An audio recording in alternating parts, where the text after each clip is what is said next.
Ele bateu no microfone 2 vezes. Sorriu.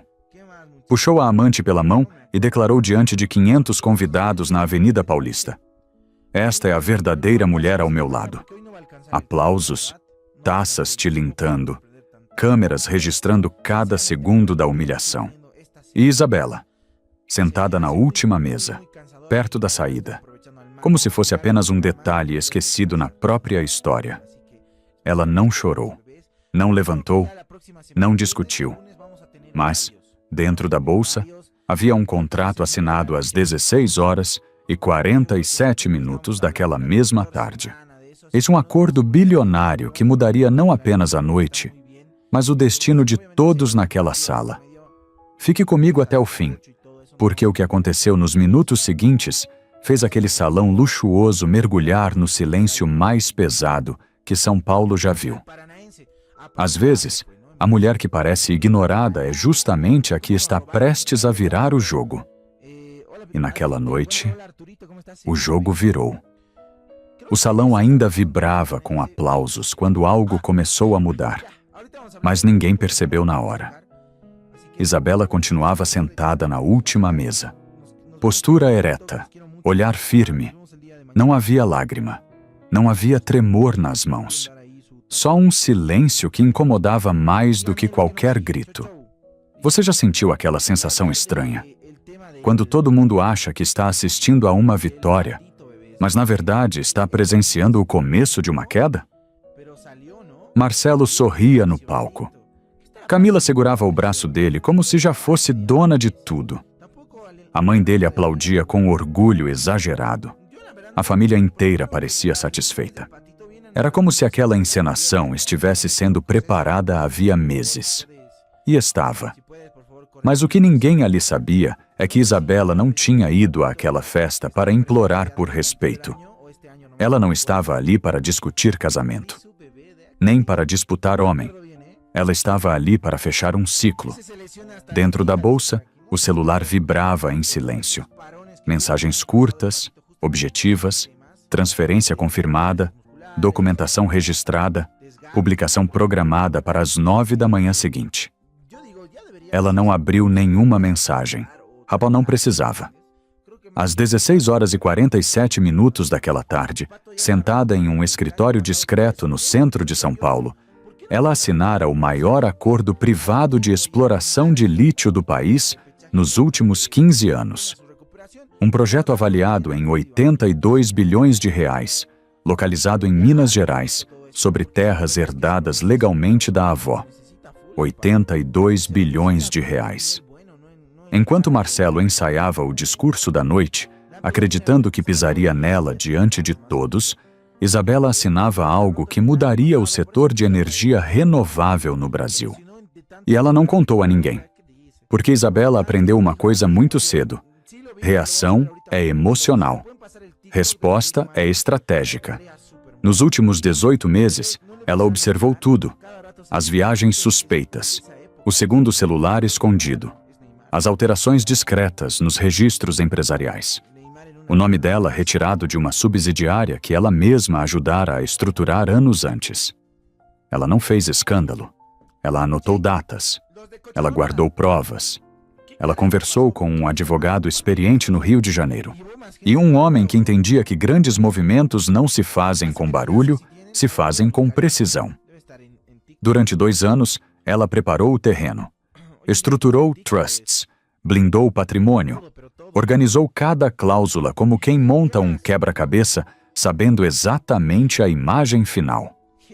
E naquela noite, enquanto era publicamente desrespeitada, ela já estava protegida. Mais do que protegida. Ela estava pronta. O que doía não era perder Marcelo. Ela já havia chorado isso sozinha meses antes, dentro do carro, dor na própria garagem.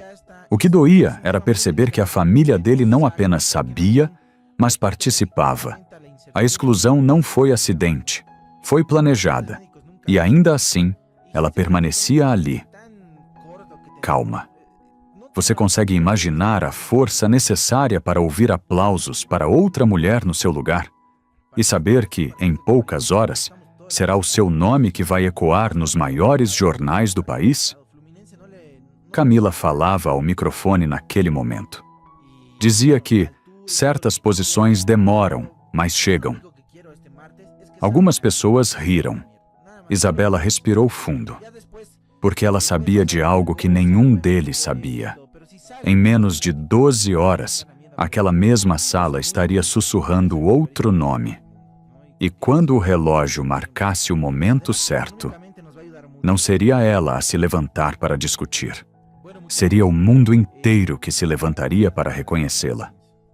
Enquanto Camila falava ao microfone e Marcelo sorria como se tivesse vencido a vida, Isabela fechou os olhos por um segundo. Não para fugir da cena, mas para lembrar de onde ela veio. Muito antes dos salões luxuosos de São Paulo. Muito antes dos contratos bilionários. Muito antes de Marcelo. Ela veio de uma casa simples no interior da Bahia. Terra vermelha, varanda larga, café passado no pano todas as manhãs. E uma mulher chamada Dona Lourdes. Foi ali que tudo começou. Dona Lourdes não tinha diploma, não tinha investidores, não tinha sobrenome influente. Trabalhou décadas como cozinheira em casas de gente rica, observando, aprendendo, guardando cada centavo. Não para ela, mas para a neta. Isabela tinha 21 anos quando a avó colocou um envelope sobre a mesa da cozinha. Não era grosso, não era fortuna, mas era o resultado de 30 anos de renúncia. Use isso para ter algo no seu nome, algo que ninguém possa tirar. Essa frase ficou gravada e mudou tudo. Isabela não buscou o casamento como plano de segurança. Ela buscou conhecimento. Estudou engenharia de Minas em Salvador. Trabalhou durante o dia. Estudou à noite. Dormiu pouco. Sonhou muito. E ela não era a mais barulhenta da sala, mas era a mais preparada. Foi assim que conheceu Marcelo, em uma feira de negócios no Rio de Janeiro. Ele era carismático, ambicioso, sabia falar bem, sabia se vender. Ela viu potencial e acreditou. Nos primeiros anos, eles construíram juntos. A empresa dele cresceu apoiada nas conexões que ela trouxe do setor de mineração e energia. Muitos contratos fechados tinham sido viabilizados por contatos que confiavam nela. Mas o nome na fachada era o dele. Ela não se importava naquela época. Achava que amor era parceria. Achava que construir juntos significava dividir naturalmente. Só que, com o tempo, o reconhecimento começou a mudar de endereço. Convites chegavam apenas para ele. Entrevistas eram feitas apenas com ele. Investidores citavam apenas o nome dele. E, lentamente, o que era sociedade virou vitrine. Isabela continuou trabalhando nos bastidores, estruturando projetos, avaliando terrenos, estudando relatórios geológicos. Foi assim que, anos depois, ao analisar documentos antigos da pequena propriedade herdada da avó em Minas Gerais, ela percebeu algo que ninguém tinha olhado com atenção suficiente. Os dados indicavam presença de lítio. Não superficial, profundo, significativo. Ela não contou para Marcelo. Primeiro mandou fazer análises independentes. Depois, contratou estudos mais detalhados. Tudo discretamente. Os relatórios confirmaram. Era uma reserva estratégica. Ali, naquela terra que muitos consideravam interior esquecido, estava um ativo capaz de reposicionar qualquer investidor no mercado de energia renovável. Isabela lembrou da frase da avó: algo no seu nome. E pela primeira vez, entendeu completamente o que aquilo significava. Ela não queria dependência. Ela queria autonomia. Nos anos seguintes, enquanto o casamento começava a mostrar rachaduras invisíveis, ela estruturava juridicamente a posse da terra. Criava proteções legais. Blindava o patrimônio. Nada foi impulsivo. Foi calculado. Quando percebeu a traição, não foi surpresa total. Foi confirmação. Porque ela já não estava mais ali por ingenuidade. Estava ali por estratégia. Naquela noite no salão, Enquanto a amante discursava e Marcelo se exibia, ninguém imaginava que a base que sustentava a verdadeira mudança tinha sido construída muito antes da humilhação pública, muito antes dos aplausos falsos. Isabela não era apenas uma esposa ignorada naquela mesa. Ela era a mulher que vinha preparando, em silêncio, a própria virada há anos. E raízes profundas não aparecem no palco, mas sustentam qualquer império que pareça sólido. O problema é que, quando a raiz decide crescer para outro lado, o que estava de pé começa a rachar. Naquela noite no salão, enquanto todos ainda tentavam entender o peso do silêncio de Isabela, havia algo muito mais profundo acontecendo por trás das cortinas. Do porquê a traição não começou com aquela declaração no palco. Ela começou meses antes, talvez até anos. Isabela percebeu as primeiras mudanças de forma quase imperceptível. Marcelo passou a chegar mais tarde, reuniões que não constavam na agenda oficial, viagens marcadas de última hora, das quais ela só ficava sabendo por terceiros. Nada explosivo, nada escandaloso. Era como névoa entrando pela casa aos poucos. E então veio o segundo celular, escondido no fundo do armário, de dentro de um paletó que ele raramente usava. A tela acendeu às 2 da manhã. Um nome que ela nunca tinha ouvido. Camila. Isabela não confrontou naquele momento. Ela observou, anotou datas, registrou horários, porque uma coisa ela aprendeu com o tempo. Sentimento não é prova. Semanas depois, ao revisar documentos empresariais, algo que sempre fizera com naturalidade, ela encontrou o primeiro golpe real. Uma alteração societária, uma subsidiária da empresa, e estruturada anos antes com a ajuda dela, havia sido modificada. O nome de Isabela retirado discretamente. No lugar, o nome de Camila inserido como nova administradora.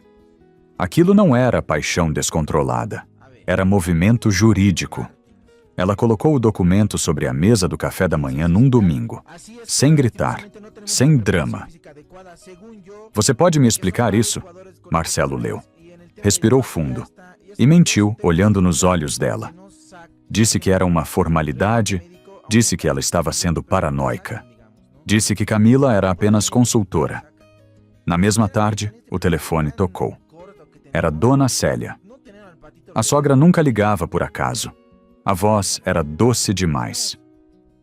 Homens precisam se sentir apoiados. Às vezes, quando a esposa é muito controladora, eles procuram paz em outro lugar. Não era conselho. Era aviso. Isabela desligou e escreveu cada palavra no caderno que mantinha escondido na gaveta. Com o passar dos meses, o quadro ficou claro. O irmão de Marcelo havia apresentado Camila em um evento corporativo. A irmã ajudou na transição de imagem da nova parceira. A mãe já a recebia em casa. Não foi um caso escondido. Foi uma substituição planejada. Eles não queriam apenas uma amante. Queriam uma nova versão oficial. Queriam Isabela fora da equação. Social, financeira e historicamente. O ponto de ruptura veio numa terça-feira à tarde. Isabela chegou em casa e encontrou Camila sentada à mesa da cozinha.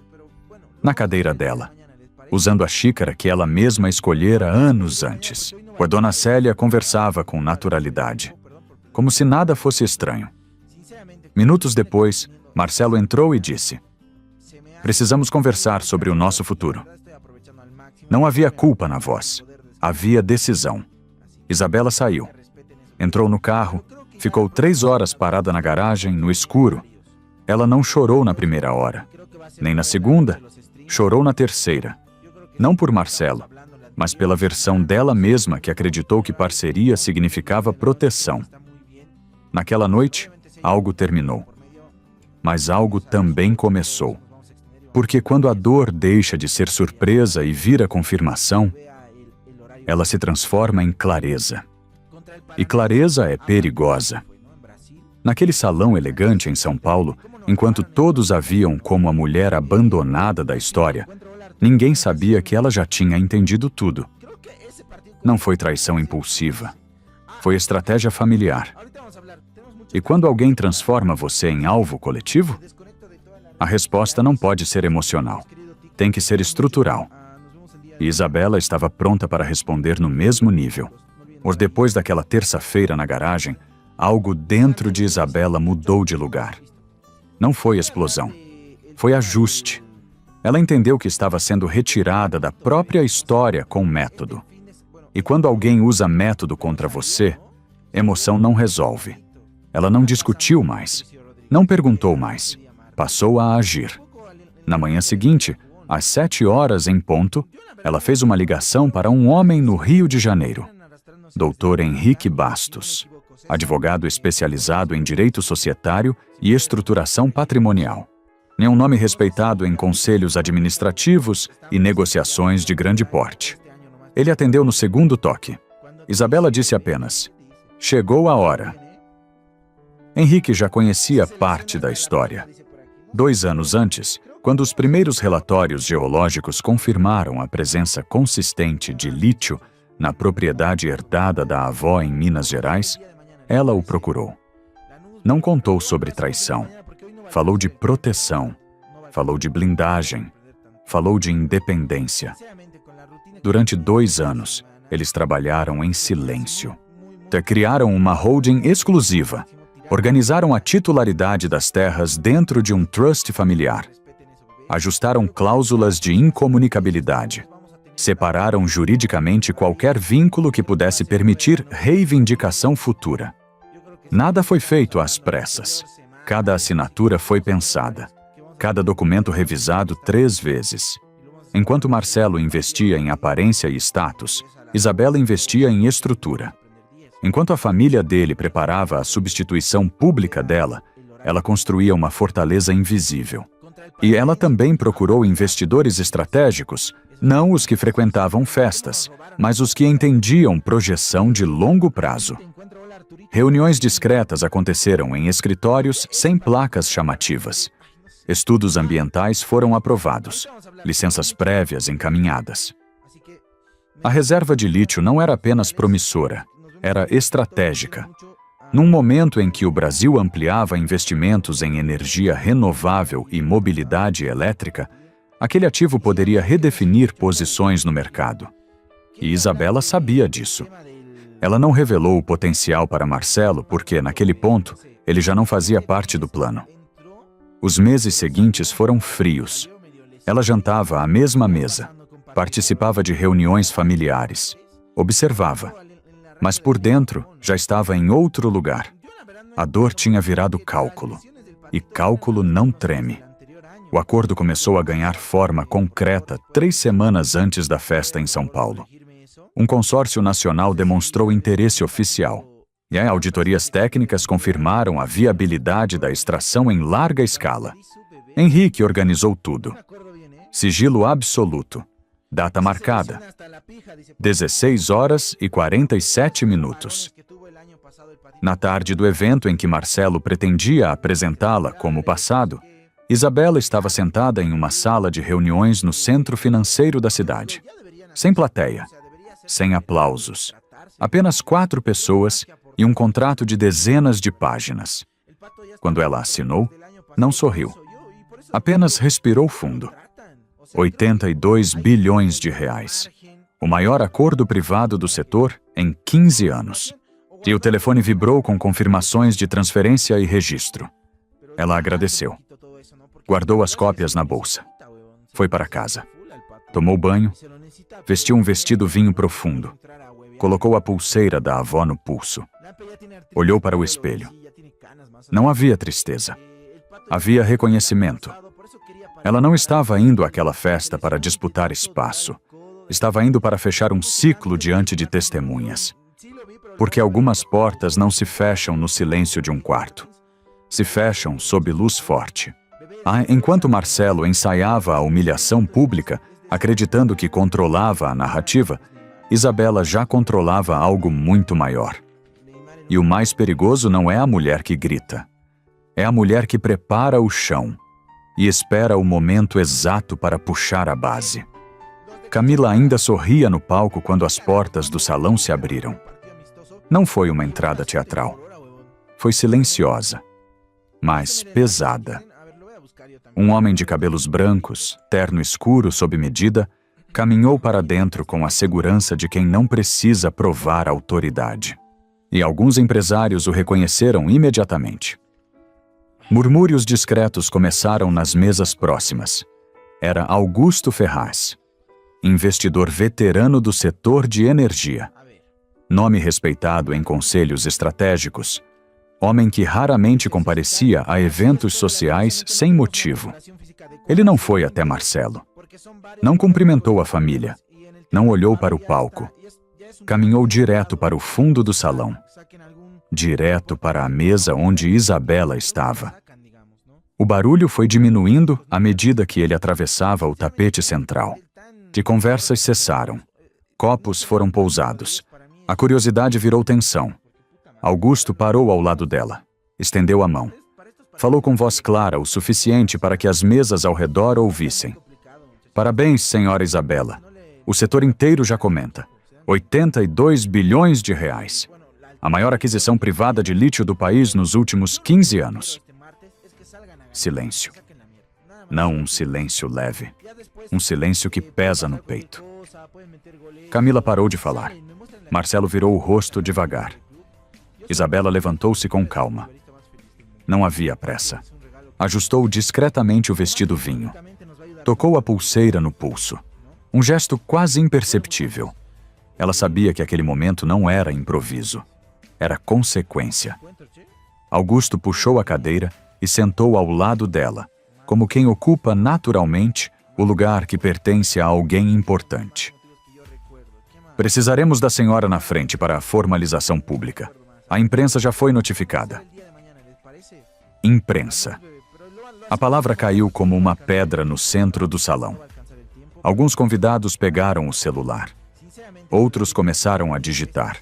Mas um jornalista que estava ali para cobrir o evento empresarial já fazia ligação. Marcelo continuava parado no palco. O sorriso que antes parecia seguro, agora parecia deslocado. Como um objeto esquecido em cima da mesa, depois que todos já foram embora. A mãe dele deixou de aplaudir. O irmão inclinou o corpo para frente, tentando entender. A irmã, que gravava tudo desde o início da noite, baixou lentamente o telefone. Augusto levantou-se e, sem pedir permissão, caminhou até o microfone. Peço licença para interromper brevemente a programação, disse com naturalidade firme. Temos aqui esta noite a controladora privada do novo projeto de lítio em Minas Gerais, um ativo estratégico que deve impactar o mercado energético brasileiro nas próximas décadas. 500 pessoas recalcularam a própria percepção ao mesmo tempo. O nome dela foi dito em voz alta. Não como esposa, não como acompanhante, mas como protagonista. Isabela caminhou até a frente do salão, ao lado de Augusto. E algo quase imperceptível aconteceu. As pessoas abriram espaço, não por educação, por instinto. Ela segurou o microfone. Não precisava de discurso longo, não precisava de vingança verbal. Disse apenas: minha avó me ensinou a ter algo que estivesse no meu nome. Eu demorei, mas consegui. Colocou o microfone de volta. Olhou uma única vez para Marcelo. Não havia raiva. Não havia triunfo exagerado. Havia encerramento. Marcelo tentou falar. Nenhuma palavra saiu. E naquele exato instante, e ficou claro para todos, o poder havia mudado de lugar. A sala não era mais dele. Nunca tinha sido. Algumas quedas fazem barulho. Outras acontecem em silêncio absoluto. E aquela foi silenciosa, mas irreversível. Na manhã seguinte, às 9 horas em ponto, o Brasil inteiro acordou com o nome de Isabela estampado nos principais portais de economia. 82 bilhões de reais. Projeto estratégico em Minas Gerais. Aquisição privada histórica. Enquanto isso, Marcelo acordou com o telefone vibrando sem parar. Mas não eram parabéns. Eram perguntas. Investidores queriam explicações. Parceiros pediam reuniões urgentes. Um dos principais clientes da empresa solicitou auditoria interna imediata. Porque quando o mercado percebe que apostou no nome errado, ele corrige rápido. Em menos de uma semana, 3 contratos relevantes entraram em revisão técnica, o que, no mundo corporativo, significa uma coisa simples: desconfiança. Henrique, o advogado de Isabela, agiu no mesmo ritmo, sem entrevistas, ou sem coletivas, mas com documentos.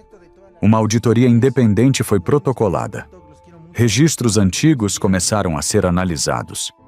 Projetos que haviam sido desenvolvidos por Isabela, mas creditados oficialmente a Marcelo, voltaram à superfície. Não era vingança emocional. Era reorganização de verdade. Os números falavam, e números não discutem.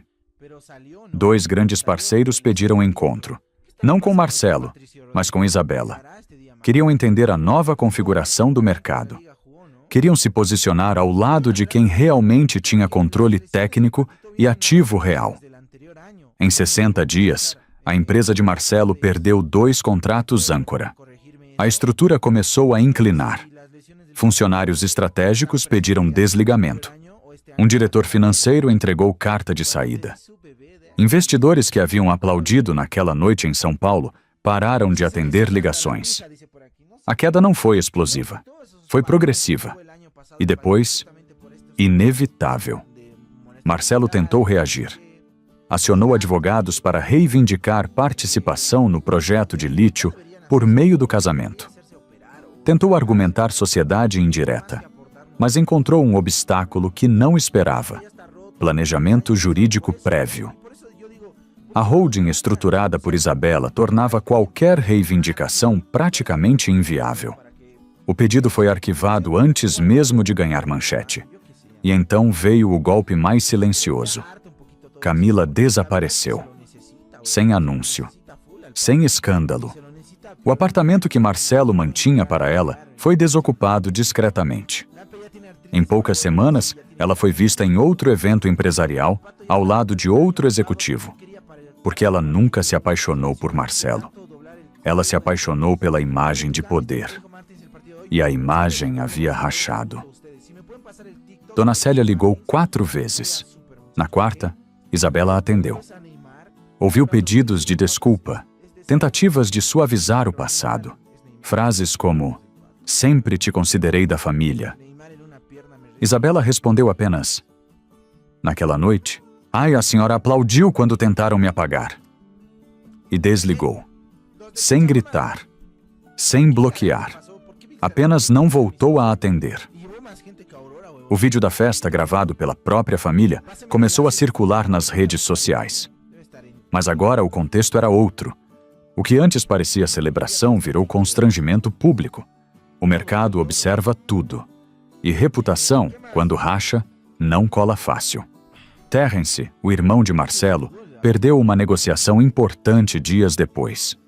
A empresa que estava prestes a fechar contrato com ele decidiu redirecionar parceria para o novo projeto liderado por Isabela.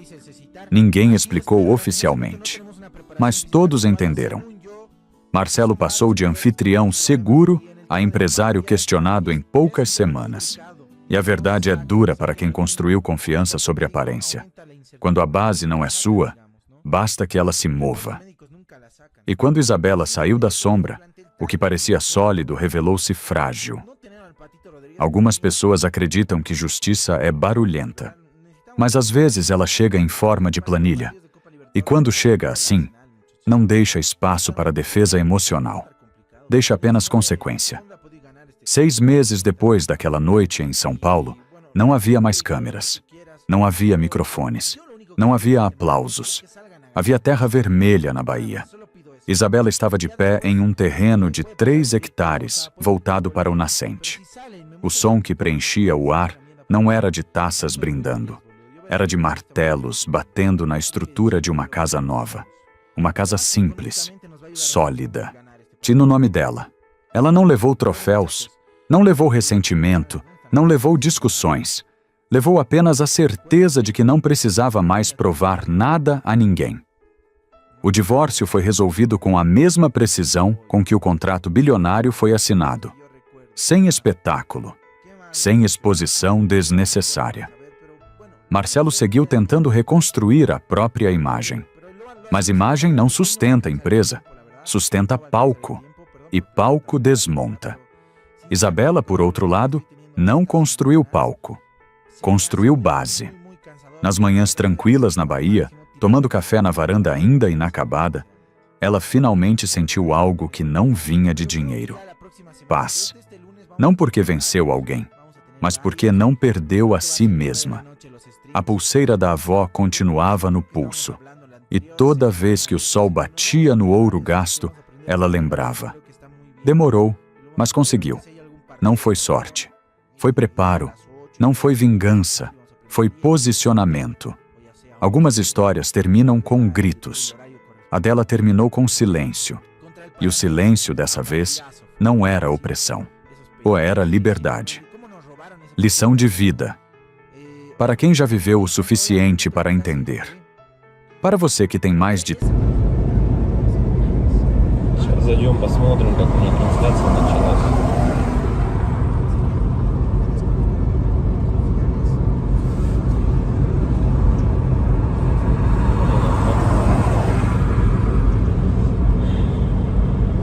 Если вот рассматривать, я говорю, задумываясь о том, что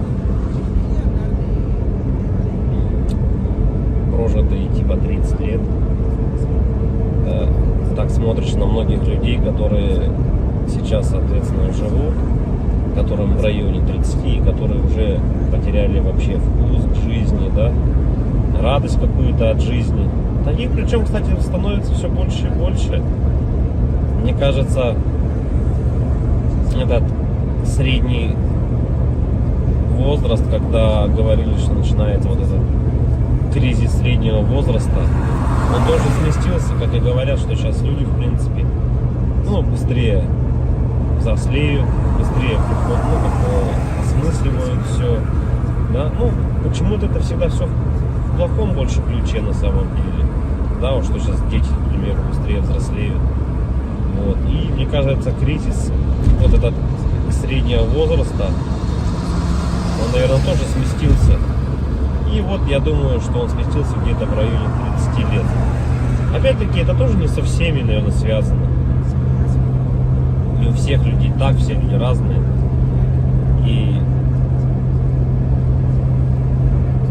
когда приходишь к той мысли о том, что помимо того, что люди сами по себе стали такие вот, наверное, депрессивные, да, времена такие сложные, да, вот это вот еще извне много каких вещей случается, ну, на данный момент, которые людям усугубляют эту ситуацию на самом деле, вот этой депрессии, вот этих кризисов, да, каких-то переходных моментов в жизни. И непонятно, если конец этому всему, да, наступает у людей потом белая полоса в жизни, и они не могут выбраться из нее. Примеров достаточно на самом деле много. К примеру, вот сосед у меня есть такой хороший парень был. И есть, он хороший человек сам по себе. Но вот у него сейчас очень сложные времена такие, как бы дизмораль на него напала. О том, что он не реализовался в своей жизни к 30 годам, что жизнь у него кончена. И не может он выбраться из этой ситуации. Да? Как бы, как говорят, если мы говорим, что это мужики такие, да, типа слабые, да, какие-то, ну, безморальные, ну, как бы такие вот, что в основном это случается, наверное, зачастую, может быть, это у мужиков случается в этом возрасте, такой кризис, наверное, да, каких-то неудач в своей жизни, не пришедших ни к чему достойному и хорошему. Но вопрос в том, что это мужики такие, типа слабые, или времена такие стали, что если вот разобраться так, вот, например, возьмем даже с древних времен, когда человеку нужно было добывать пищу самому, да, там убивать мамонтов, мужику стоило там сходить на охоту. Да, на охоту он сходил, кого-то там добыл добычу, принес домой, да, что-то где-то там поделал дома, и все как бы. Ну и это возможно как работа тоже на ежедневной основе, да, была. И как бы мужик в то время считался, но еще воином были, они воинами были, не воевали, да. В любом случае это все такая в основном физическая была работа, типа стратегии именно добычи пищи какой-то себе. Ну, тут вот требовалось, возможно, какое-то знание, да, тут я не спорю. Но в основном это была физическая работа. Если взять, к примеру, не такие далекие времена, когда там люди вот только выходили из пещер, да, взять даже, допустим, 50 лет назад, 100 лет назад, да, когда люди работали на заводах, и что тогда считалось именно мужиком, да, таким. Разница была, наверное, с нынешними временами в том, что если ты работал, к примеру, на заводе на каком-то, то тебе было этого всего достаточно. То есть ты уходил на завод, отработал свое время, да, пришел домой, какие-то тоже там, может, домашние дела, и этого тебе было достаточно на самом деле. Как бы и все, и заключалась вся суть именно мужчин. Ну вот, как бы устроиться главное на завод и работать физически, опять-таки, да, получить какое-то образование, так, ну, как бы среднеспециальное, к примеру, да, какой-нибудь токарь, идти на завод, отработать там 8-12 часов. Это не легкая работа, я не спорю тоже с этим. Но опять-таки, этого зато было достаточно. Человек уходил, он отрабатывал там 12 часов и понимал, что ему будет всего достаточно. Ради этого и была, наверное, главная и основная мотивация. Да? И если перенесемся мы, наверное, в наше время уже, сейчас, на данный момент, то есть люди просто не знают на самом деле, как заработать, как получить жилье, как получить новый автомобиль. То есть способов получения данного результата его нету как такового. Это говоря о том, что ты будешь ходить на работу по 8, по 12 часов, допустим, сутками там работать, да, ты не заработаешь на машину, заработаешь ты на нее через 5 лет, если ты там не будешь ни пить, ни есть, как бы, да. Ну ладно, если вообще не тратить деньги, ты заработаешь год. Ну такого же невозможно, это же только где-то в сказках. С учетом нынешних трат, то есть даже при зарплате какой-то средней, там 100 тысяч рублей, ну где-то 60, где-то 70, где-то 80. Возьмем от 60, наверное, до 120. То есть, к примеру, достижение результата такой, как, к примеру, квартира, недвижка какая-то своя, это кредиты, ипотеки. То есть вот здесь и сейчас ты берешь. И залазя все глубже и глубже, то есть, как сказать, взял ты, к примеру, себе недвижимость, да, в ипотеку, пусть она будет так. Помимо тех трат, к примеру, помимо этой ипотеки, там, ремонт и так далее, тебе за эти 20 лет нужно и телефоны менять, и одежду менять, и так далее, там, кушать надо. Машины также в этот же момент менять тебе надо. И то есть это кабала на самом деле такая, она дизморальная. И к чему это все? Что же значит мужик в наше время, который ходит на завод, работает 12 часов, а денег у него все равно нету? Как бы добычу он принести уже не может, да? Ну типа он может сходить в лес, но от этого толку особо не будет. И, наверное, сам интернет, во-первых, расфорсил вот это вот все, то, что люди должны зарабатывать какие-то миллионы. Они должны зарабатывать. Это было бы шикарно, если бы каждый зарабатывал. Но каждый по своей сути не может столько зарабатывать, да, потому что не хватит денег, чтобы каждый. А может их и хватит, но никто никому не даст так зарабатывать. И вот возвращаясь, к примеру, к тому, что какая зарплата? 1300, наверное, должна быть в наше время, чтобы как бы себя, наверное, обеспечивать, да, хорошо, одному. И кто же тогда мужик в наше время? Типа, что он должен делать? Что он должен выполнять? Как бы, если он ходит на работу, но смысла от этого нету. Ну, как бы он есть, да, у тебя какой-то идет доход, но если его недостаточно. Смотришь другие профессии, другую работу, да,